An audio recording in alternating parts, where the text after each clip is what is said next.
Hello, now we're going to talk about rotation in piano technique, and this is one of the misunderstood and complex ideas that I find is frequently lacking in students who are high school and college age. It's also the thing that unlocks ability to play quickly, accurately, comfortably. So let me explain how it works, and then I'll talk about why it is so often misunderstood. Rotation is a physical motion of the arm. Sometimes it's referred to forearm rotation, and it looks like this. All right, simple motion, nice motion. A couple of things to notice about this motion. One is that it actually raises and lowers the fingers. This raises and lowers the fingers, but you see there's a very different look. This one looks very tense, very angular, and this one looks very natural, and that's exactly true. Another thing to notice, and this raises and lowers the fingers, but you see there's a very different look.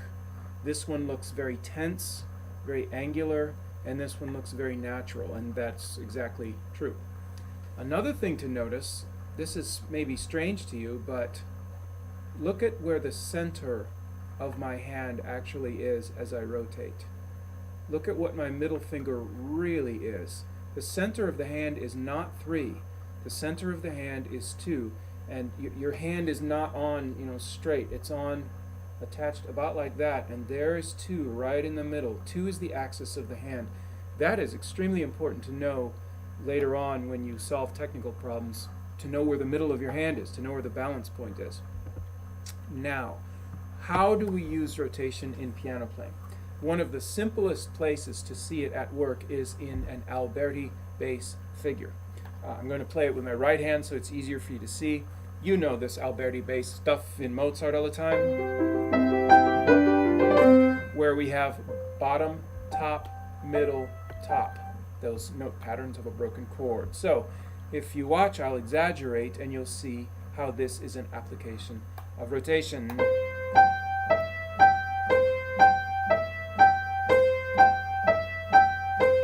As opposed to isolated fingers, which looks like this.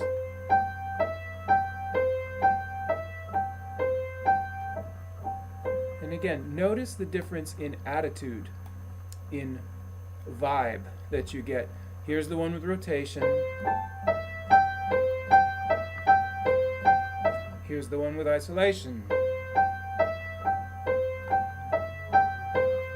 Which one looks more natural and more comfortable? The answer is obvious. If it looks comfortable, it is comfortable. If it looks hard, it is hard. If it looks wrong, it probably is wrong. So, isolation will give you problems there, and rotation will give you a lot of help there. Now with the left hand, same thing.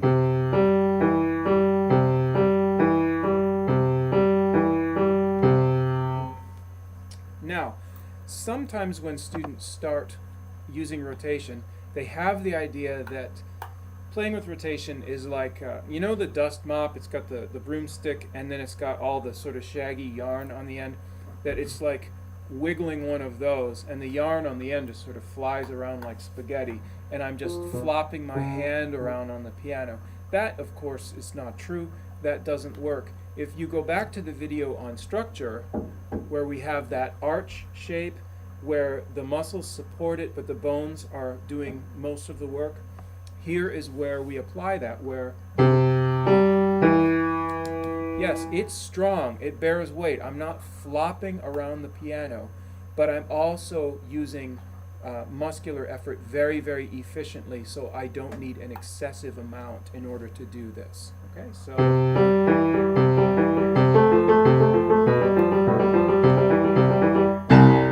All right, so that's an example of a very simple use of rotation at the piano.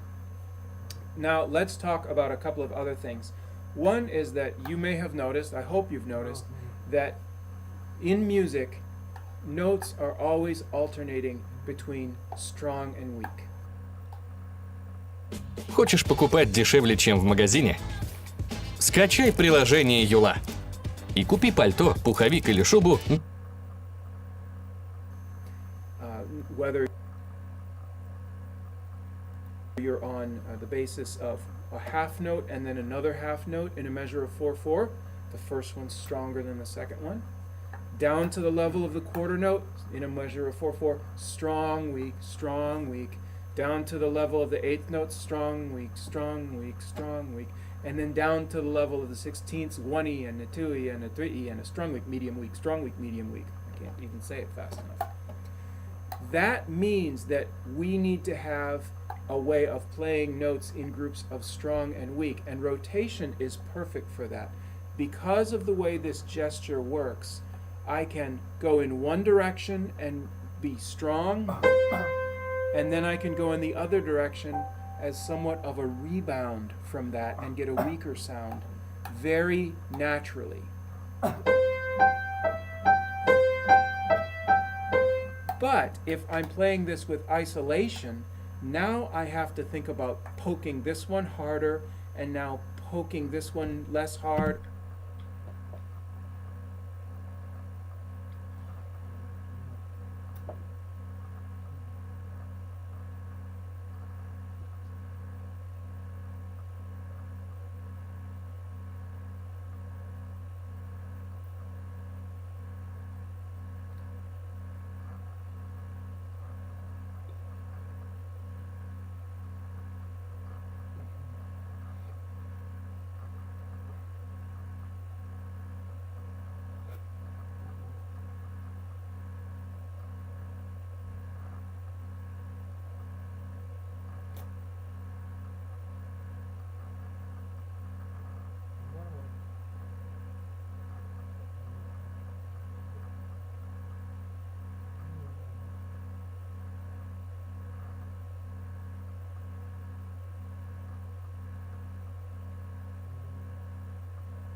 Сила и скорость одно и то же выходит.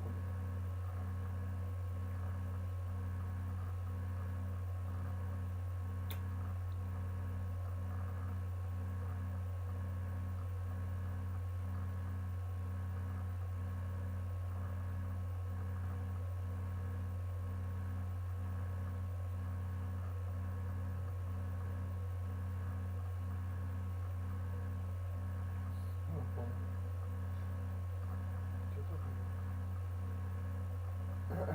Какой-то вопрос, вообще какой-то вопрос задавался.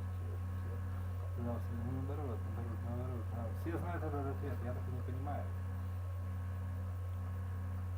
Скорость это. And poking this one medium, that's way too many coordinates to force into the ends of the fingers. But to do it in a gesture is very, very natural. The other thing beautiful about rotation is that, let's say I have this pattern. Just a two-note pattern. The upper note is stronger, let's say.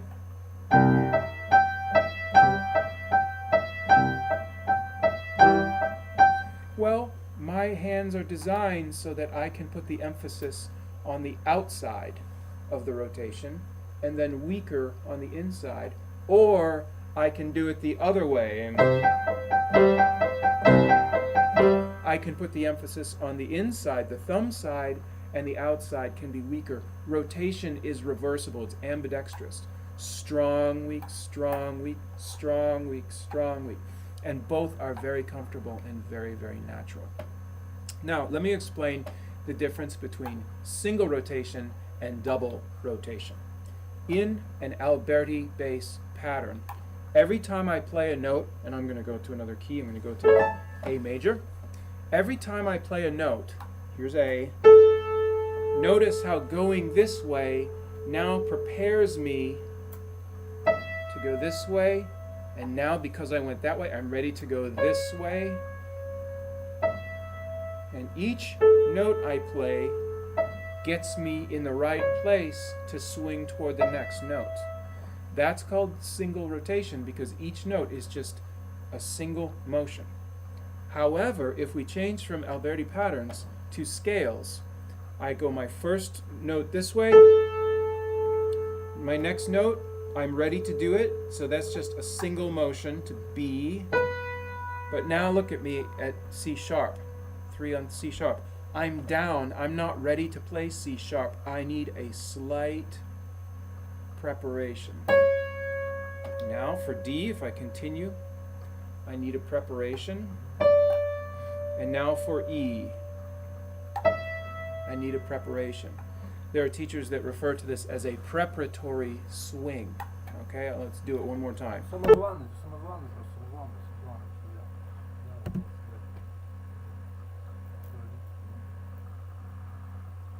This way, here's a single, preparatory and play, prepare and play, prepare and play. And that is known as a double rotation. I gotta go to play that note, rather than play, play, play, play. So there are single rotations when the direction keeps changing, and there are double rotations when I keep going in the same direction. And this is what spares me from having to load all the power and speed just into the finger and the knuckle, which again looks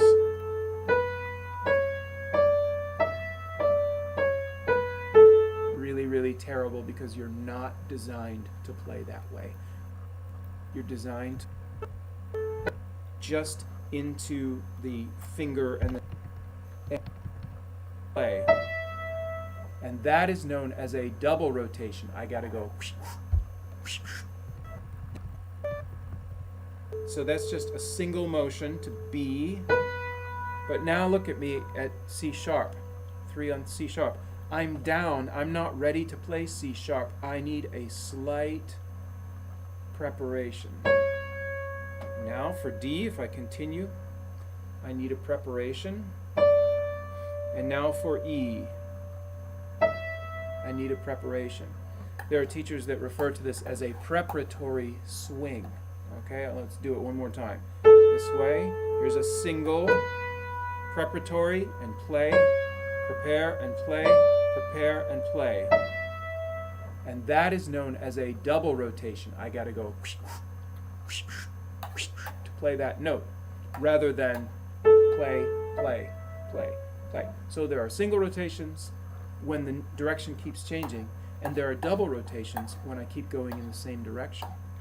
And this is what spares me from having to load all the power and speed just into the finger and the knuckle, which again looks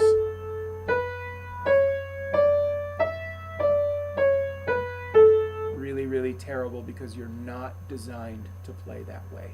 You're designed to move in coordinated, fluent, natural gestures, not angular, tense, isolated motions. Well, there's much more to say about rotation, more than I can do in a YouTube video, but this is just to help you get a basic understanding of it. Now let's talk about something else. Let's talk about why rotation is often not taught and not understood very well by teachers and students.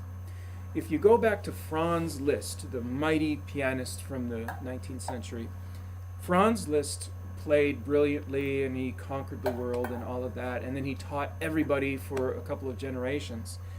And so often a teacher will say, or a pianist will say, I can trace my piano ancestry directly to Franz Liszt. First of all, so can I and so can you. Everyone who lives can trace their ancestry to Franz Liszt because he taught so many people. It's like saying you can trace your ancestry to Noah. It's just not that big of a deal. So anyway, that's just a side note. The deal with Franz Liszt, he was so good. Ouch! Ow! Ow! Ow! And he was so natural at the piano that he did not have to do this kind of careful analysis of motion. He was born doing it. And so when he taught, he never taught piano technique. He never said, look, put your third finger on this note and now go like this. He taught interpretation. He inspired people. He encouraged people, but he never ever taught piano technique. And there are books that document his classes with his students, and there's not a word in it about any of this stuff. Why not? To him, it was obvious how to do it, and he had dozens and dozens and dozens of talented students who also could just do it. So what do they have to do?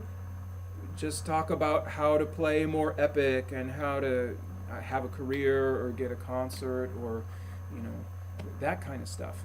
Very similar, by the way, to what goes on in a lot of the top music schools. Those students who get in there don't need any help technically. They've been playing the Mephisto waltz since they were in pigtails. So, likewise, they've been playing the Mephisto waltz since they were in pigtails. So, likewise, a lot of the most famous teachers since they were in pigtails. So, likewise, a lot of the most famous teachers don't explain this stuff, and they cannot explain this stuff even though they themselves do it brilliantly well. So, here you have the top tier of players, Franz Liszt and his students and everyone on down, born doing it. They don't know how, they can't explain how. Then you have your average normal people who are not born knowing how to do this. They come to the piano and they go, well, how do you do this? I guess I pick up my fingers and I stab the notes with my fingers like this. And they do that for a while, and then they have problems, they get hurt, or they are very inaccurate, or their performances are very labored. And they go to Franz Liszt and they go, Maestro, how do I play? And he looks at him and he sort of can see something's wrong, but he can't really diagnose it. And he says, I don't know, practice more, play with more feeling, go watch a sunset. He cannot really help them. Meanwhile, you have Franz Liszt and his students out playing concerts, and when they're playing with natural, coordinated, beautiful gestures and motions, what does the average person see? They see fingers. They focus on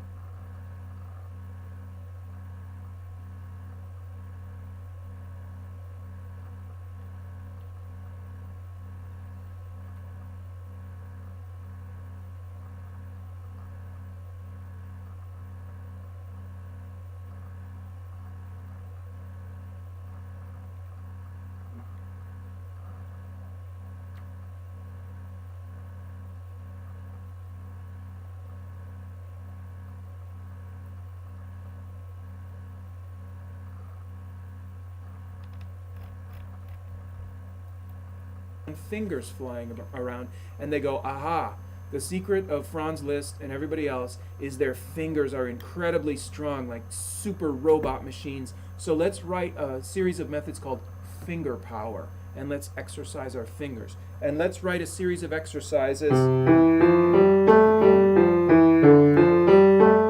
and we'll tell everyone raise the fingers high and stab them down on the keyboard, and you know probably which method I'm talking about. So, for about 100 years, there has been a two-tiered system. Those who can do it and can't explain it, and those who are left to try to figure it out and assume that it's all about isolated finger motion. And that is why the rotational method of playing is so poorly understood and not used and taught properly.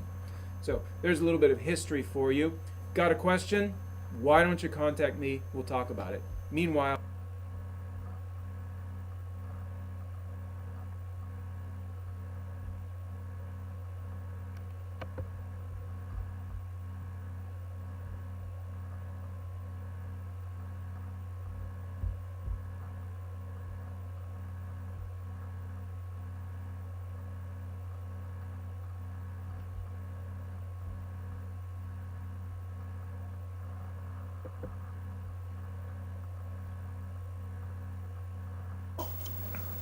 hi, I'm going to start a new series now about practicing. It's very quiet here right now. It's summertime and the campus is largely empty. Hello everyone. Thanks for your comments and encouragement about a Patreon project in classical improvisation. I say let's do it. I think we have enough people and enough interest to make it go. It's set up and ready to launch right now. So you can go there and use the link down here and check it out. It is set up so that if the number of patrons grows, the amount of content will increase in quantity and frequency. So anyway, let's see what happens. Let's have a good time learning some improvisation together. Ciao.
Сколько времени я потратил на...